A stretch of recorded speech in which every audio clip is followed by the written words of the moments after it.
Oui, d'un mot, on peut dire que c'est l'apocalypse à Beyrouth, une explosion dramatique d'une puissance pratiquement jamais vue, même pendant la guerre civile qui a ravagé le pays des années 75 aux années 90.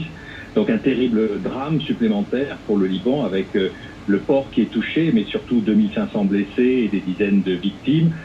Cela va paralyser encore plus un pays qui est au bord de la banqueroute, qui est en défaut de paiement depuis le mois de mars dernier, avec une population qui est aujourd'hui pour 40% en dessous du seuil de pauvreté, qui est obligée de faire du troc pour vivre, et avec une classe politique qui n'a pas réussi à sortir du marasme actuel, qui est dans l'inertie et qui ne peut pas se mettre d'accord pour trouver une solution pour sortir de ce cataclysme économique, auquel s'ajoute donc un cataclysme avec cette explosion dont on ignore encore l'origine exacte, mais qui ajoute au drame que vit ce pays, le pays du cèdre.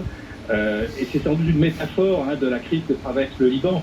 Une métaphore tragique, bien sûr, mais tout le monde s'attendait à ce que la crise s'aggrave encore d'ici la fin de l'année. Tout le monde redoute une reprise de la guerre civile, justement. Il faut rappeler que le Liban se situe à côté de la Syrie, qui est toujours en guerre.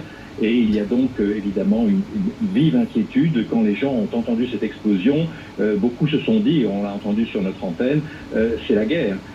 En fait, ce n'est pas la guerre en réalité, mais c'est une guerre quand même d'une autre forme qui touche le Liban, une guerre économique, sociale et politique depuis longtemps. Alors tout à l'heure, vous demandiez comment la France pourrait être associée à l'aide qui va arriver sans doute très rapidement. Eh bien, il faut savoir que la France a toujours un contingent de quelques 700 militaires qui sont basés au Liban dans le cadre de la FINUL, la Force des Nations Unies. Donc 700 militaires qui peuvent éventuellement être amenés sur place directement, et puis la France peut aussi envoyer des moyens de secours pour essayer de trouver des victimes dans les débris des immeubles qui ont été touchés.